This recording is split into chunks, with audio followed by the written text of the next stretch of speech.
Mayong adlaw, katawhan sa Dios sa Archdiocese sa Osamis.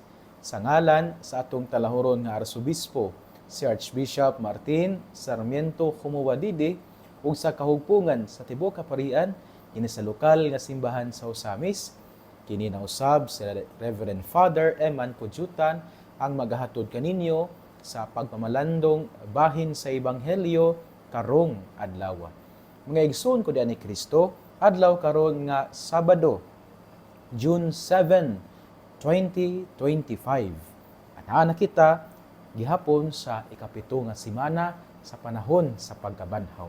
Ug niining adlaw nga Sabado, ako gayud nga pagtimbaya sa tanan nga naminaw karon. Sila nga kada adlaw gayud nga nagasunod naminaw sa atong pagpamalandong. Sila usab na ang ato mga benefactors nga generous kaayo mo paambit sa ilang gasa nganhi sa atoang radyo sa simbahan ang DXDD. Ako day usab nga birthday greetings karong adlaw sa akong igsoon nga pari nina sa lokal nga simbahan sa Osamis, si Reverend Father John Lee Cody Sarenas. Karong adlaw nagasaulog siya sa 40th birthday niya. Busa kang Father John Lee Cody Sarenas, happy 40th birthday kanimo.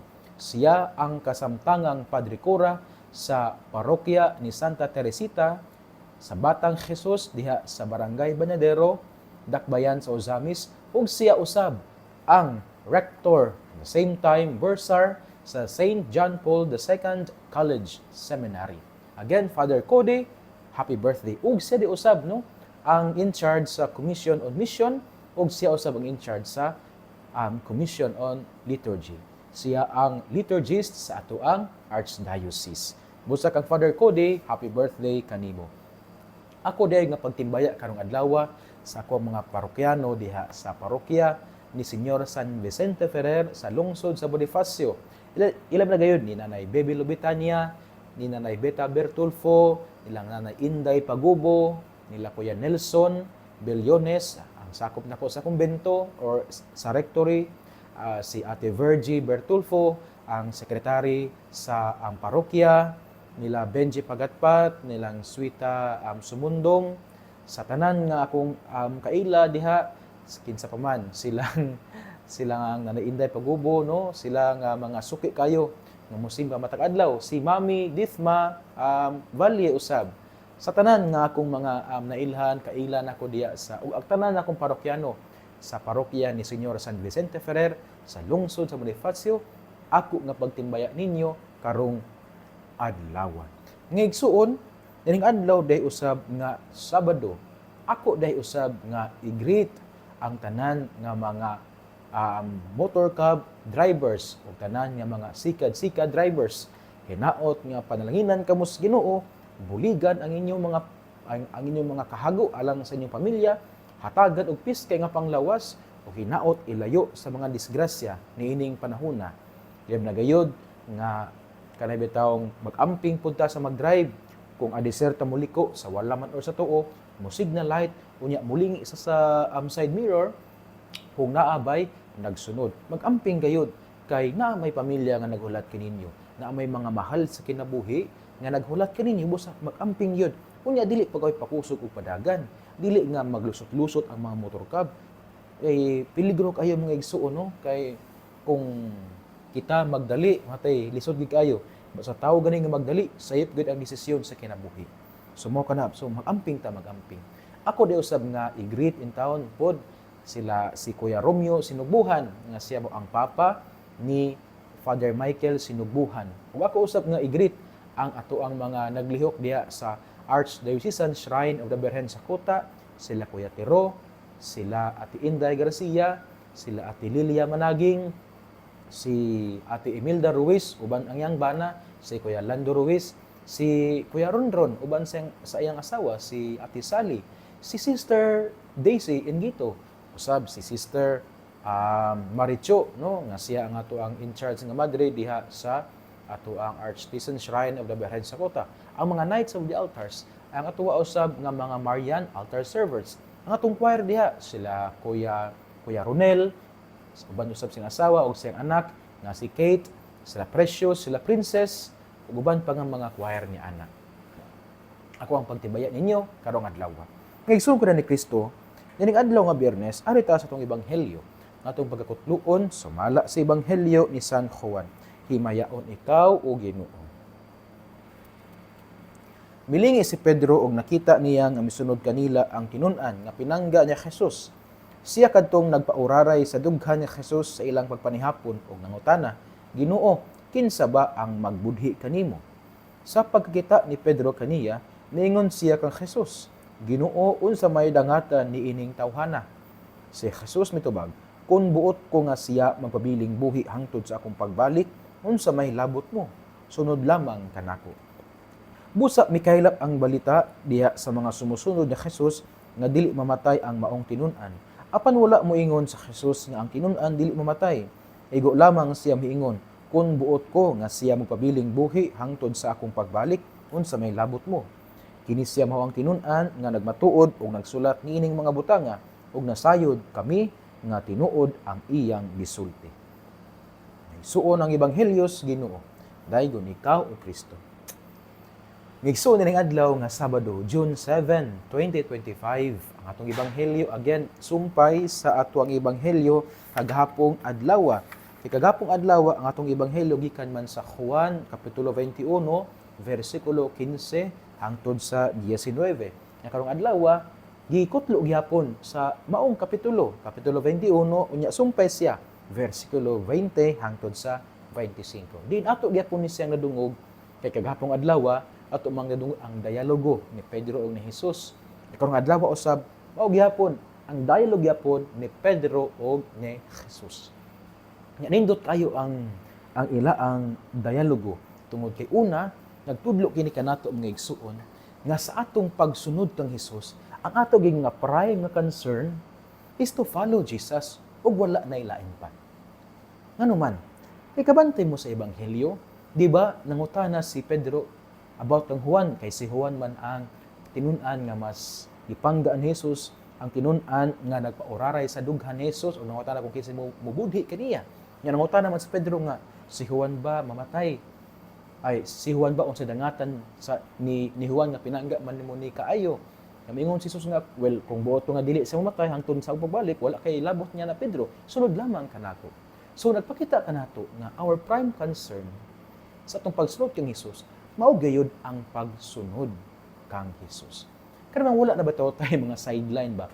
Wala na ba tayo mga chichiburitsi? Wala na tayo mga extra bitaw nga hanon-naon. Mao lang gayud ang pagsunod kang Jesus. Nga naman kay usahay mo sa kinabuhi, mura bag kana bitaw ang magbantay bitaw sa kinabuhi sa uban, iban sa kinabuhi sa uban nga mga tinun-an nga naunsa po ni nga ganing kauban na mo sa organizations. Uy ngano ingani man gini siya. Ngano ingani man siya dapat ingani ni siya. So, atong prime concern unta is to follow Jesus. Unsaw nato nakita sa atong pagkakita sa atong mga kakulangon sa kinabuhi, sa mga panalangin nga gihatag sa Dios kanato, nga karabang unsaon man gyud nga ako, para mas mahimo akong tinuod nga tinun-an Jesus. Kay usahay sa atong pagsunod kang Jesus, mas na-focus ta pagbantay sa kinabuhi sa uban. Mas na-focus ta sa paglantaw sa ila ang kinabuhi. Nalimot na ta og check sa atuang kaugalingon kung kumusta na ta pagsunod kang Jesus. Well, naman tayo gitawag nga fraternal correction nga mubadlong ta sa atong kauban. Pero kabahin kana sa atuang pagkadisipulo. Ang akong punto is that dili unta ta mahimong kana betong himantayon sa kinabuhi sa uban. Libi na sa atuang mga kauban diya sa katilingban, kauban diya sa organisasyon, kauban diha sa simbahan, kauban diha sa gagmayng simbahan ng katilingban. Nga daw murag ang atong pagsunod kang Hesus, na focus lang sa ilang kinabuhi, nalimot na ta og lantaw sa ato ang kaugalingong kinabuhi sa pagsunod kang Hesus. Kay imbis nga sa atong pagsunod kang Hesus, musangyaw tas maayong pulong, ang atong isangyaw manuon kinabuhi naman sa uban nga uy kibulo ba ka kana sa ingani uy kibulo ba ka nga sa ingani lain kay no nga ingani mo ta siya sa simbahan pero ingana sa ingani. So nalimtan nato nga ang atong prime concern is ang pagsunod kang Hesus pinagi sa pagsangyaw sa iyang pulong. Nga imbes ang pulong Hesus ang atong isangyaw, ang pulong sa kaluwasan natong isang yaw. Sus, ang atong isang yaw kinabuhi naman sa uban, kinabuhi naman sayop naman sa uban, ato magipadako ang sayop sa uban dias katilingban. Mahimo na nuntang radyo, radyo sa sayop sa uban, which is dili. Sumo ko na punto di ari magigsuon. Giingon nga sunod lamang kanako. Nagpasabot nga atong prime concern is to follow Jesus by proclaiming His works, by proclaiming His deeds, by proclaiming His sacrificial love for us, and not the lives of others. So muna unang punto mga igsoon ko ni Kristo. Ang ikaduhang punto mao kini nga diya pod sa atong kinabuhi, maski na sa kinabuhi ni Kristo, nakasinati pod si Kristo nga gimarites siya. Gimarites siya iyang mga tinuod. Nga naman kay imbis tanawar gud ang gingon ni Jesus nga kung buot siya nga magpabiling buhi si Juan, walay mabuhat si Pedro. Pero unsay ning kaylap nga balita? Ang nikaylap nga balita mao nga dili mamatay si Juan, which is dili mao ang giingon ni Jesus. So sa ato pamangigson, nakasinati usab si Jesus nga siya gibutang-butangan og istorya. Nakasinati usab si Jesus nga ang iyang gisulti na misinterpret sa uban.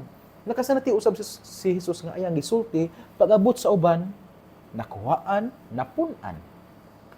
So unsay mensahe ni alang kanato? Nga sa ato usab nga pagsunod kang Hesus, mahitabo pud na kanato. Nga ma-misinterpret pud ta. Unya nga kinabuto ang atong mga istorya makuhaan usab ug madungagan. Dili unta ta ma-discourage. Pero ang kuyaw kung kita maoy nagkuha o nagdugang sa balita. Ang kuyaw kung kita maoy nagsulti sa bakak ngadto sa uban. Kana maoy kuyaw mga igsoon kana ni Kristo. So nga igsoon ato unto aning likayan.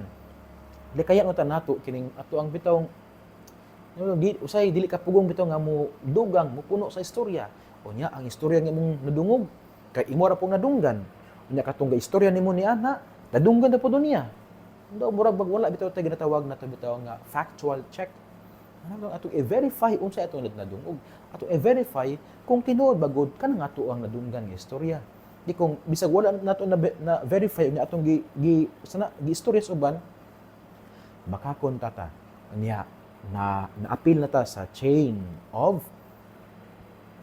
spreading the fake news. Si Kristo nakasinati usab ni ana. Sa panahon ni Jesus nahitabo po na siya. Sa atong panahon pod karon nahitabo po na siya. Ang peligro kay mga igsoon. Kay kana siya dili man siya mark of a true disciple of Jesus. Kay ang true disciple of Jesus will only proclaim His words and not about hearsays about the life of others. So muna mga igsoon ang mensahe sa ebanghelyo karon.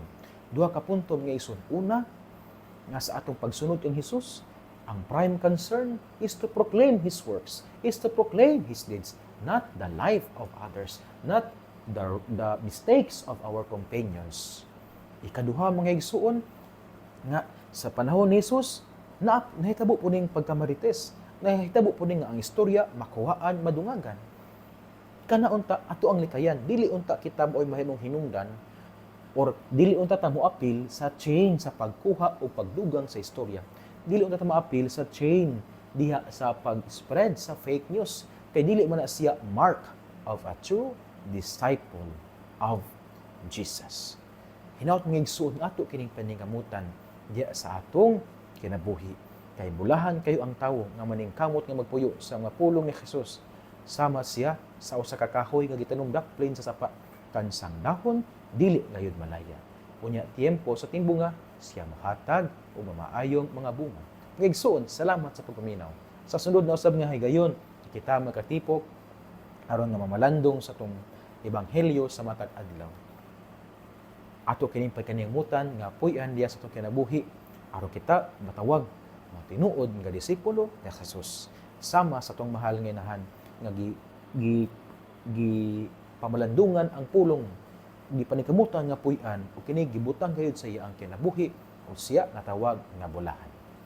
Uban sa pangiliya sa itong mahal nga inahan, kag isangpit natong mga mesanisnon nga berhen sa kuta, ang Dios unta nagapanalangin kaninyo kanunay sa ngalan sa Amahan ug sa Anak ug sa Espiritu Santo. Amen. Again, happy birthday, happy 40th birthday ngadto kang Father Junly Code Sarenas. Ang atuang liturgist sa Archdiocese, ang in charge sa Commission on Mission, ang rector sa bursar sa St. John Paul II Seminary or College Seminary, and then siya po ang parish priest diya sa Santa Teresita sa Batang Jesus nga anaa na himutang sa Barangay Bañadero, Dakbayan sa Osamis. Mga igsuon, mag-amping, mag-ampo, mayong adlaw, o ki Dios li siyempre bindiga.